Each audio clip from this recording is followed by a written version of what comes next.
कुछ चीज़ें हैं वो अब सामने आ रही हैं और इन चीज़ों से आपको मुस्तकबिल में बड़ी उम्मीदें भी पैदा हो सकती हैं। लेकिन इसके बारे में आने वाले 2 महीने क्लैरिटी के साथ बताएंगे कि वाकई पाकिस्तान में जो एक बिला वजह की जंग शुरू कर दी गई थी रिजीम चेंज ऑपरेशन के बाद से लेकर अब तक, क्या वो वाकई ख़त्म हो रही है या अभी पाकिस्तान के लोगों को मजीद ऐसे हालात का सामना करना पड़ेगा।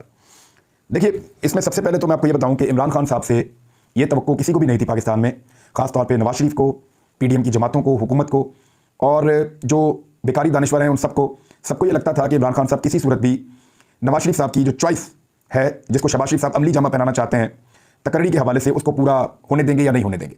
यानी उन्हें कंफर्मेशन नहीं थी। उन सबको लगता था कि इमरान खान साहब रास्ता रोकने की कोशिश करेंगे और इमरान खान साहब इस प्रोसेस के बीच में आकर खड़े हो जाएंगे। अगर इमरान खान साहब या सदर पाकिस्तान खड़े हो जाते तो एक आईनी और कानूनी मसला बन जाता।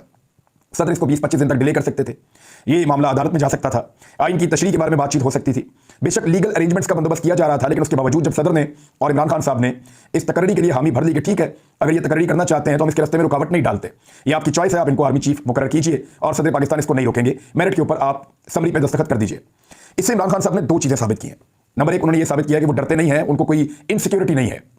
इमरान खान साहब को कोई ऐसा कम्प्लेक्स नहीं है, कोई ऐसी परेशानी नहीं है कि उन्हें ये लगता हो कि उनकी कोई अपनी चॉइस है कि अगर ये होगा तो ठीक होगा, ये नहीं होगा। वो उसूलों के मुताबिक सियासत करना चाहते हैं, ये इनसिक्योरिटी नहीं है। अगर नवाज शरीफ ऐसी सिचुएशन में फंस जाते तो 100% वो अपनी मनमानी करते, कभी भी वो बात को समझते नहीं है, इस तरीके से सामने नहीं आते, क्योंकि वो इनसिक्योर है, उनकी पर्सनैलिटी में ऐसा प्रॉब्लम है। इमरान खान साहब ने ये साबित किया कि वो इनसिक्योर नहीं है, बिल्कुल भी उन्हें किसी के आने या जाने से परेशानी नहीं है, वो मुकाबला करना जानते हैं। दूसरी बात जो इमरान खान साहब ने साबित की, उन्होंने कहा था कि मेरा कोई फेवरेट नहीं है, जिसको चाहे आर्मी चीफ लगा दें। ये इमरान खान साहब ने कहा था कि जिसको चाहे आर्मी चीफ लगा दे, मेरा कोई फेवरेट नहीं है। तो ये भी उन्होंने साबित कर दिया। यानी फेवरेट नवाज शरीफ का तो हो सकता है, इमरान खान का नहीं हो सकता।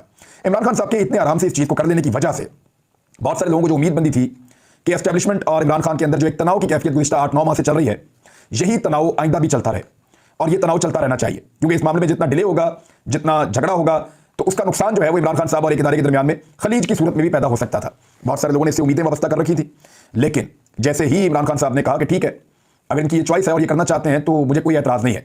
मैंने पहले भी कहा था कि मुझे कोई फर्क नहीं पड़ता कि कोई भी पाकिस्तान का आर्मी चीफ बन जाए।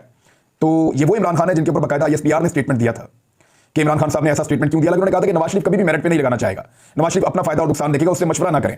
ये इमरान खान साहब का बयान था, लेकिन उसको किसी और तरह लिया गया और ये कहा गया कि नहीं, वो फौज के आला अफसरान की कोई तौहीन कर रहे हैं। तो ऐसा इमरान खान साहब ने नहीं किया था, उन्होंने बाद में इसके बारे में बात भी की। तो अब वो सच साबित हुई इमरान खान साहब की बात, और जो उनके ऊपर लोग तनकीद कर रहे थे वो गलत साबित हुए कि इसमें इमरान खान साहब की कोई चॉइस थी। आखिर में हालांकि बॉल जो है वो उनके कोर्ट में आया, गेम उनके हाथ में आया, लेकिन उन्होंने बड़े आराम से तकरीर के लिए सदर पाकिस्तान को कहा कि आप जाइए और जाकर समरी पे दस्तखत कर दीजिए। तो बहुत सारे लोगों को बड़ा शदीद धचका लगा है, बड़ा सरप्राइज मिला है कि ये इमरान खान ने क्या किया। लोगों को लगता था कि तनाज़ा शिद्दत इख्तियार करेगा, इसके अंदर मजीद लड़ाई होगी और मजीद लड़ाई के अंदर उनको मजीद मौका मिलेगा, लेकिन इमरान खान साहब ने इस लड़ाई को रोक दिया। गो कि ये चॉइस मियां नवाज शरीफ साहब की ही थी। शुरू में उन्होंने इस पर बात की थी और सब लोग कहते रहे कि वही होगा जो नवाज शरीफ साहब चाहेंगे, तो मैं बिलीव करता हूं कि वही हुआ है जो नवाज शरीफ साहब चाहते थे। इसमें प्रॉब्लम पैदा हो जाएगा। अब पाकिस्तान में जो भी इंतखाबात होंगे या जो भी मामला आगे बढ़ेंगे, उसमें 2 चीज़ें होंगी। एक तो इमरान खान साहब ने एक अच्छा जेस्चर दिया है एस्टैब्लिशमेंट को कि हम लड़ाई चाहते नहीं है, हमारा लड़ने का इरादा नहीं है। हम पाकिस्तानी ये चाहते हैं कि एस्टैब्लिशमेंट अपने आप को इन मामलों से बाहर करे और सिर्फ मुल्की मामलों के अंदर और मुल्की मफाद के अंदर काम करे। यानी किसी को नायल करवाना, किसी को गिरफ्तार करवाना, किसी के कपड़े उतारना, किसी पे टॉर्चर करना, इंसानी हुकूक की खिलाफ वर्जियाँ करना, लोगों पे मुकदमात लगातार दर्ज करवाना, लोगों के झूठे केस बनवाने की कोशिश करना, ये सारी चीज़ें अगर एस्टैब्लिशमेंट ना करे तो इमरान खान साहब ने एक अच्छा जेस्चर दिया है। और पाकिस्तान तहरीक इंसाफ ने जो स्टेटमेंट दिया, मैं आपको बताता हूँ मियां साहब कैसे फंस गए। तहरीक इंसाफ का स्टेटमेंट बड़ा बैलेंस्ड है, उन्होंने कोई तारीफ नहीं की, कोई इस किस्म की मुबारकबाद वगैरह नहीं दी। उन्होंने कहा गुज़िश्ता 8 माह के वाक़यात हैं, बल्कि मैं शुरू से सुनाता हूँ आपको। तहरीक इंसाफ का एलामिया ये है कि फौज के नए सरबराह की तकरीर के ज़मन में सदर मुमलिकत का एलामिया सामने आ चुका है, जिन्होंने साइन किया वो सामने आ गया। तहरीक इंसाफ का मौक़िफ़ वाज़ेह है कि हम मुल्क की सलामती और इदारों के इस्तेहकाम के लिए हर कदम उठाने को तैयार हैं। गुज़िश्ता 8 माह के वाक़यात ने वाज़ेह तौर पर मुल्क में तफरीक पैदा की। इन 8 माह में जो इक़दाम उठाए गए उनसे मुल्क और इदारों को शदीद नुकसान पहुँचा। पाकिस्तान में इंसानी हुकूक की बदतरीन खिलाफ वर्जी देखने में आई। सहाफ़ती इदारों और सहाफ़ियों को शदीद दबाव और तशद्दुद का निशाना बनाया गया। अरशद शरीफ जैसे नामवर सहाफ़ी को शहीद कर दिया गया। मुल्क की सबसे बड़ी सियासी जमात और मुल्क के सबसे बड़े लीडर इमरान खान को दीवार से लगाने की कोशिशों के नतीजे में मुल्क बदतरीन सियासी अदम इस्तेहकाम का शिकार हो गया और सियासी अदम इस्तेहकाम ने मुल्क में शदीद मुआशी बहरान को जन्म दिया। फौज की नई क़यादत से हमारी तवक्को है कि वो मुल्क में आईनी हुकूक की बहाली और जमहूरियत के इस्तेहकाम के लिए अपना किरदार अदा करेगी और आवाम को नए इंतखाबात के जरिए मुल्क की नई क़यादत चुनने के हक़ को तस्लीम किया जाएगा। अच्छा, ये मुतालबा फौज से नहीं है नए इंतखाबात वाला। अगर फौज अपने आप को या इदारा अपने आप को इन मामलों से बाहर रखता है तो ये हुकूमत अपने बोझ से गिर जाएगी। वजह यह है कि ये भानमती का कुंबा है, इतनी सारी जमातें इकट्ठी हुई हैं जिन्होंने सबने एक दूसरे के खिलाफ इलेक्शन लड़ना है। इन सबके मफादात अलग अलग हैं, इनको एक एल्फी लगाकर जोड़ा गया है। अगर ये एल्फी निकल जाती है तो धड़म से हुकूमत बैठ जाएगी।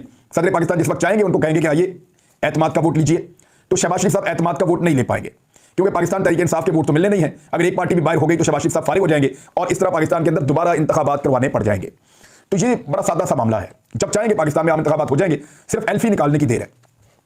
फिर यह कहा गया कि अवाम फौज से तवक्को रखती है कि मुल्क के बैरूनी खतरात के साथ साथ अंदरूनी मामलों पर अवाम की तवक्कुआत के मुताबिक गैर जानिबदाराना मौक़िफ़ अपनाते हुए सियासी जमातों के सियासी हुकूक सलब नहीं किए जाएंगे। मुल्क में जारी बहरान का वाहिद हल नए इंतखाबात हैं और इस ज़मीन में पाकिस्तान का दर्द रखने वाले तमाम इदारों और शख्सियात को अपना किरदार अदा करना चाहिए। देखिए, इलेक्शन होगा तो पाकिस्तान की इकॉनमी संभलेगी और चीज़ें बेहतर होंगी। ये बार बार मैं भी कह रहा हूँ, सब कह रहे हैं, लेकिन इलेक्शन से अब ज़्यादा डर लगना शुरू हो गया है पीएमएलएन को। प्रॉब्लम क्या है? देखिए, प्रॉब्लम यह है कि अब अगर नवाज शरीफ इलेक्शन हारते हैं तो वो इदारों पर इल्ज़ाम नहीं लगा पाएंगे। नवाज शरीफ एस्टैब्लिशमेंट को कसूरवार नहीं ठहरा पाएंगे, क्योंकि ये चॉइस नवाज शरीफ साहब की अपनी है। नवाज शरीफ साहब के हाथ पांव बंद गए हैं। यानी अगर नवाज शरीफ साहब की अपनी चॉइस ना हो और वो इलेक्शन बुरी तरह हार जाएं, तो उसके बाद नवाज शरीफ साहब रोला डाल सकते हैं कि ये देखा ना, मेरी क्योंकि चॉइस नहीं है और क्योंकि ये एस्टैब्लिशमेंट है और उन्होंने ये कर दिया, मेरे पे पहले भी जुल्म हुआ, मेरे पे फिर जुल्म हुआ, मुझे मेरे बच्चों को तंग करते हैं, हमें इलेक्शन नहीं जीतने दिया, तो बहुत शोर मचाएंगे नवाज शरीफ साहब। लेकिन अगर अब नवाज शरीफ साहब इलेक्शन हारते हैं अपनी चॉइस के बाद, तो वो रोला डालने के काबिल भी नहीं रहेंगे। जरदारी साहब भी नहीं बोल पाएंगे, फजलुर रहमान साहब भी, अब उनका मुंह बंद हो जाएगा, वो भी नहीं बोल पाएंगे। दूसरी बात यह है कि लिटमस टेस्ट मैं आपको एक वैसे ही बता देता हूं।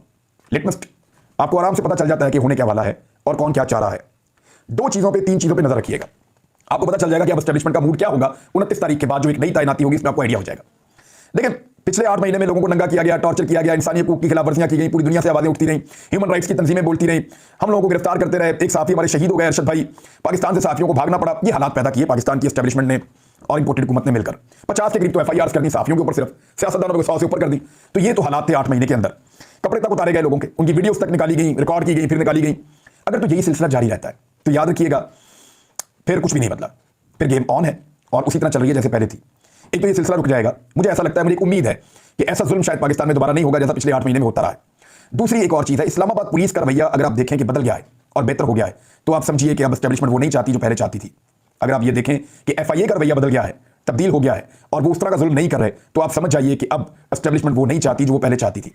तो लिटमस टेस्ट ये है कि वो तशद्दुद, वो FIR, वो वाकयात नहीं होंगे। दूसरा, इस्लामाबाद पुलिस का और FIA का रवैया बदलेगा। तीसरा, जो अदालतों से इमरान खान साहब को नायल करवाना, इधर केस बना, भाग दौड़, ये मामला खत्म हो जाएंगे, तो चीज़ें बड़ी क्लैरिटी के साथ सामने आ जाएंगी। और इसमें फवाद चौधरी साहब का एक स्टेटमेंट बड़ा मजेदार है। उन्होंने कहा जी कि ये अगले 2 महीनों में पता चल जाएगा कि नए आर्मी चीफ के आने के बाद चीज़ें बदली हैं या नहीं बदली, और तारीफ करना, तनकीद करना, उसके बाद फिर सिलसिला शुरू हो जाएगा। लेकिन अब ये इंपोर्टेड हुकूमत इलेक्शन से ज़्यादा डरेगी। उसकी वजह यह है कि इकॉनमी बिल्कुल डाउन है, लोगों को देने के लिए इनके पास कुछ नहीं है। इमरान खान साहब के बारे में कुछ इकोनॉमिस्ट राय दे रहे हैं। उनका ये कहना है कि इमरान खान में अगर जरा सी भी और समझदारी है, उन्होंने मामला को बड़ी समझदारी से चलाया अब तक। ये जो डिसीजन उन्होंने रात गए लिया, कल लिया, वो भी बड़ा शानदार फैसला था उनका, सबको हैरान कर दिया। उन्होंने कोई एक्सपेक्ट नहीं कर रहा था उनसे, इवन मुझे लगता था कि शायद खान साहब अड़ जाएंगे, लेकिन उन्होंने एक बेहतर फैसला किया कि ठीक है, आपकी मर्जी है, आप ये चाहते हैं आप ये कर लें और मुझे कोई फर्क नहीं पड़ता। मैं कह चुका हूं, किसी को भी आर्मी चीफ लगा दे, मुझे फर्क नहीं पड़ता।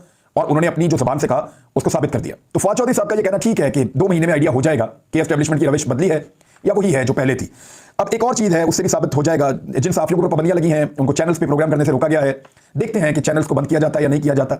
देखते हैं कि मेरे लिए तो सबसे बड़ा टेस्ट ये है कि साबिर शाकिर भाई और मुहित पीरजादा साहब भी इस वक्त पाकिस्तान से बाहर हैं।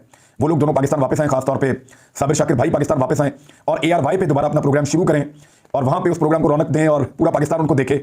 अरशद भाई तो अब वापस नहीं आ सकते, लेकिन मैं इतना कहूँगा कि जिन लोगों की वजह से उनको मुल्क छोड़ना पड़ा, वो जरा अपना आईने में अपनी शक्ल देखें और फिर ये देखें कि आज अरशद कहाँ है और वो कहाँ है। अरशद शरीफ उनसे बहुत आगे निकल गया। पूरी दुनिया में जाकर घूमिए साहब और पूछिए लोगों से, आप बड़े हैं या अरशद शरीफ बड़ा है? कुछ भी करके देख लें, वो आपसे बहुत बड़ा है। बाकी सारी जिंदगी गुजार के, पिछली जितनी गुजार ली है, उसके बावजूद आप उतना नाम और इज्जत नहीं कमा पाएंगे जितनी अल्लाह रब्बुल इज्जत ने उसको दी है। और इस आदमी को हम आपके लिए डरावना ख्वाब बना देंगे। आप देखते जाइए हम करते क्या है। एक और चीज़ है, साबिर शाकिर साहब को आकर अपना प्रोग्राम शुरू करना चाहिए। इसको एक अच्छे जेस्टर के तौर पे लिया जाएगा। IRIS का एक सर्वे आया है, उस सर्वे की कुछ चीज़ें मैं आपके सामने रख देता हूं। लोगों के मुताबिक इमरान खान साहब वो लीडर हैं जो पाकिस्तान को संभाल सकते हैं। यानी सवाल पूछा गया कि कौन सा लीडर है जो पाकिस्तान को इस वक्त क्राइसिस से निकाल सकता है। 59% लोगों का यह मानना है कि इमरान खान वो लीडर है। सिर्फ 19% लोग कह रहे हैं कि नवाज शरीफ। शहबाज शरीफ साहब के बारे में लोगों की राय इतनी ज़्यादा बदल गई कि सिर्फ 4% लोगों को शहबाज शरीफ पर यकीन है। बिलावल के ऊपर जो है वो भी बहुत कम, 9% लोगों को यकीन है। आसिफ अली जरदारी के ऊपर तो यकीन 1% लोगों को है, 1%। ये हालात हैं। बाकी सब पे 9% है, सॉरी बिलावल के ऊपर तो और कम है। तो ये हालात है, इन सारे लीडर्स का मिला के भी परसेंटेज इमरान खान से ज़्यादा नहीं बनता।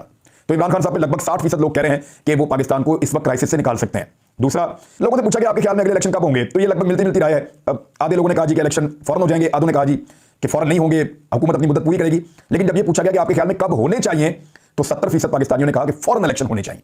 70% लोग कह रहे हैं कि अभी फौरन इलेक्शन कराओ पाकिस्तान में। यानी 60% लोग समझते हैं कि इमरान खान पाकिस्तान को क्राइसिस से निकालेगा। 70% लोग कहते हैं कि पाकिस्तान में फौरी तौर पर इलेक्शन करवा दिए जाएं। एक सवाल पूछा गया कि क्या पाकिस्तान तहरीक इंसाफ अगले इंतखाबात में 2 तिहाई अक्सरियत हासिल कर सकती है, तो 65% पाकिस्तानियों ने कहा, जो खुद 2 तिहाई है, तो तो 2/3 पाकिस्तानियों ने कहा कि बिल्कुल पाकिस्तान तहरीक इंसाफ 2/3 अक्सरियत हासिल कर सकती है। ये IRIS का एक सर्वे था, मैंने सर्वे आपके सामने रख दिया है, तो लोगों की राय भी आपके सामने है। लेकिन जाते जाते जुमला आपको मैं कह दूं, बरतानवी मीडिया आजकल जितने सख्त सवाल तस्नीम हैदर से कर रहा है ना, इससे आधे सख्त सवाल अगर वो एवन फील्ड के बाहर खड़े होकर कर देते ना, तो पाकिस्तान यहां तक ना पहुंचता है। अब तक के लिए इतना ही, अपना ख्याल रखिएगा, अपने चैनल का भी अल्लाह हाफिज़।